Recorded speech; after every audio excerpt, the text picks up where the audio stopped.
Meus caros irmãos e irmãs que comigo convivem no amor de Jesus e Maria,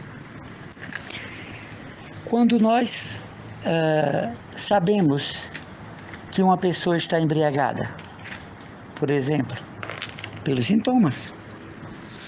Quando nós sabemos que uma pessoa está depressiva, pelos sintomas. Quando nós sabemos que uma pessoa está nervosa, pelos sintomas. E com isso eu quero dizer, quando é que nós sabemos que alguma força espiritual está agindo em nossa vida? Pelos sintomas. Muitas pessoas me procuram para conversar sobre isso. Existe intervenção do mal em nossa vida? Sim, isso é bíblico. Existem projeções do mal em nossa vida? Sim, isso é bíblico. Satanás tem poder sobre nós? Satanás exerce algum poder sobre nós? Não, a menos que estejamos na ordem da graça.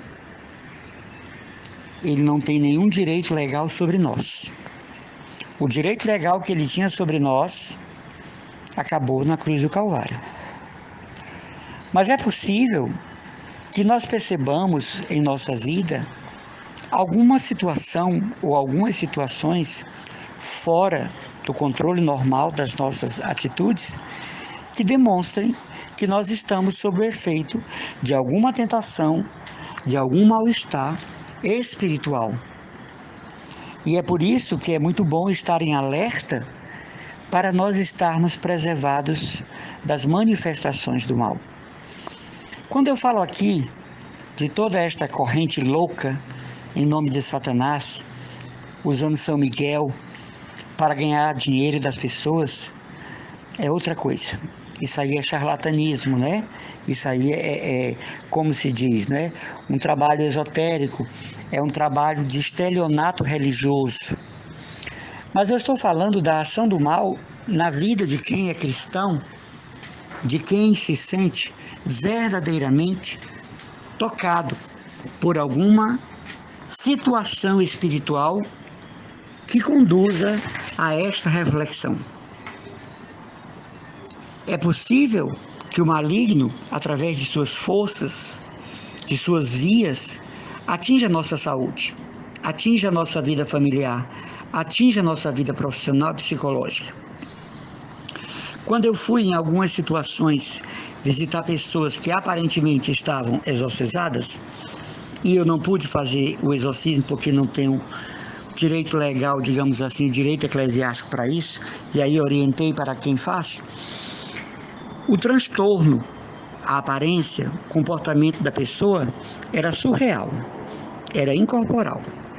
Por mais que aquela pessoa tivesse fingindo estar com aquilo, não era de forma nenhuma observável, porque as pessoas se transformavam, elas mudavam de aparência.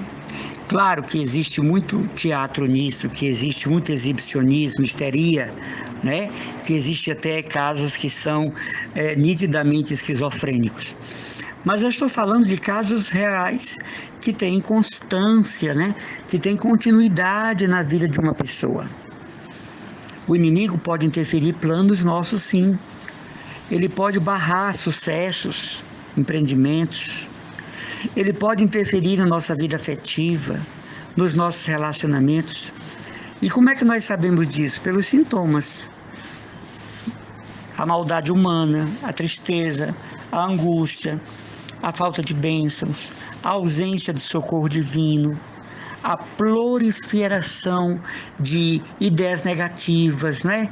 O esvaziamento da nossa fé, a nossa incapacidade para continuar crendo em Deus, o nosso desespero por causa de causas consideradas impossíveis, como eu rezei quarta-feira, não é? No texto das batalhas vencidas na internet. Quando nós vemos que determinadas situações não vão se resolver, tudo isso pode ser interferência do maligno. Nós não estamos isentos dele. Veja que Jesus disse, livra-nos do mal.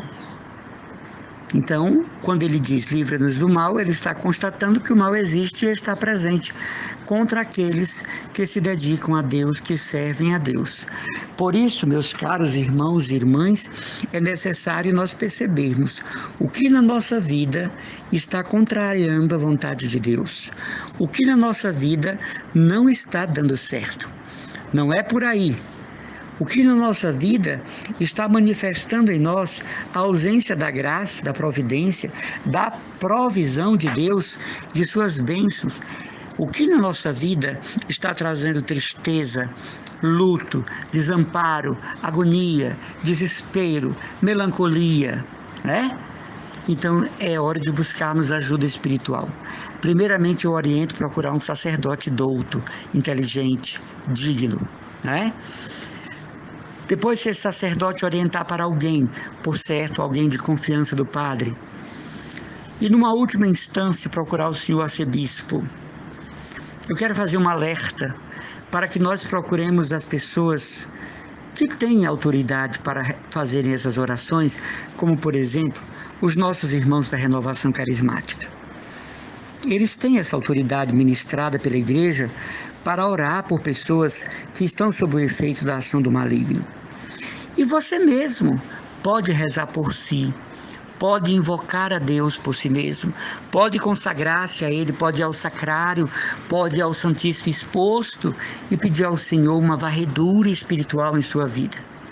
Não é um assunto de brincadeira, é coisa muito grave. Satanás veio matar, roubar e destruir, diz Jesus no Evangelho de João. Então, se nós não tivermos bem atentos que isso pode acontecer conosco, isso acaba acontecendo e com nossos familiares. Comportamentos que não sejam apenas psicológicos, mas até sobrenaturais, incorporais, que ativem em nós o medo, o pavor. Procuremos as autoridades da igreja, o pastoreio dos padres e dos bispos, as comunidades que seriamente trabalham com isso, para que a gente possa, ao lado do psicólogo, do psiquiatra, ficarmos livres dessa ação. Pessoas que têm visões, pessoas que têm alucinações, pessoas que acordam assombradas, pessoas que têm a sua paz retirada de uma hora para outra, pessoas que perderam tudo com esta pandemia, pode ter, como se diz o povo, o rabo do demônio aí, né? Nesta, digamos assim, simbologia do povo. Mas pode ter a mão de Satanás, que é o mau adversário. Diabo significa dualidade, né? Pode ser que eu e você, em algum momento, percamos algo por ação do maligno. Por isso que é muito bom fazermos orações mentais. Porque quando você fala na oração, Satanás escuta. E ele vai procurar transtornar aquilo. Não estou falando, por exemplo, da Santa Missa. Outro dia uma moça me dizia que sentiu a presença de Satanás na adoração do Santíssimo. Eu disse, minha filha, pelo amor de Deus, diga isso só para mim. E nunca mais diga isso para ninguém. Satanás não pode estar na presença de Jesus Eucarístico. Isso é um erro gravíssimo, catequético, teológico, natural, psicológico, moral, enfim. Satanás não pode estar numa missa. Satanás não pode estar na presença do sacerdote ou incorporar no sacerdote. Cuidado com isso. Tem gente que já me disse, eu estava na igreja e eu senti nitidamente quando o demônio chegou. Não. Isso aí é loucura, isso aí é imaginação fértil, isso aí é uma mente criadora negativa. Satanás não entra num templo pela presença real. Mas quando eu rezo, quando eu falo alto em casa ou no trabalho, oh meu Deus, me concede essa graça. Oh Nossa Senhora, passa na frente por isso. Satanás escuta a oração e ele vai tentar transtornar aquela oração. Sim, isso é sério. Jesus disse que não é o que entra no homem, é o que sai. Tu tens o que tu dizes. Então é bom que quando formos rezar, façamos nossas orações mentais, no silêncio da mente. Entreguemos causas e pessoas em silêncio.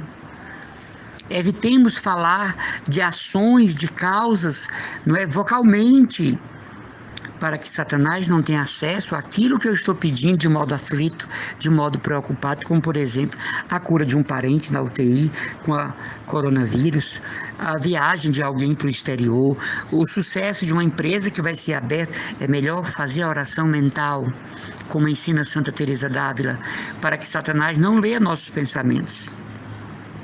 Eu já falei aqui, né? Alguém procura uma cartomante, ela nunca vai dizer que você está mal. Melhor dizendo assim, ela nunca vai dizer que você está bem, ela vai dizer que você está mal. Que fizeram um trabalho para você. A história é a mesma, né? A cartomante nunca vai dizer, vixe como você está abençoada. Estou vendo tanta luz em você, tirei uma carta aqui do triunfo. Você está vencendo em tudo que você faz. Você é uma pessoa próspera. Ela vai dizer coisas negativas, por quê? Porque Satanás conhece o passado e o presente. Ele não sabe o futuro. Então é por isso que a moça lá da cartomancia, do jogo de búzios, do tarô, ilude pessoas. Por quê? Porque, coitada, talvez o almoço dela esteja no dinheiro que você vai pagar. O aluguel dela esteja naquela consulta. Então é bom que nós percebamos os sintomas espirituais que podem nos acometer e buscarmos luz na oração, amparo na adoração do Santíssimo, na Santa Missa, na orientação do sacerdote, do senhor arcebispo, se for o caso, de uma religiosa, de um leigo bem formado, de uma comunidade da renovação carismática. Não fique em casa com essas tristezas, essas fantasias, esses fantasmas mentais. Eles começam a instruir a mente, eles começam a deteriorar a vontade. Como o cupim vai comendo você. Reaja, levante-se, busque ajuda. E assim nós teremos paz, nós teremos a aventura da graça de Deus. Um grande abraço do irmão Emanuel, consagrado da comunidade Cristo Dominus, da paróquia de Santa Luzia no Meireles e do Santuário de São Francisco de Assis e Nossa Senhora dos Navegantes, em Jacarecanga. Contem com as minhas orações, com a minha intercessão. Eu todos os dias rezo por vocês desse canal Língua Presa. Eu todos os dias rezo por vocês que ouvem, que participam. Que Deus os abençoe.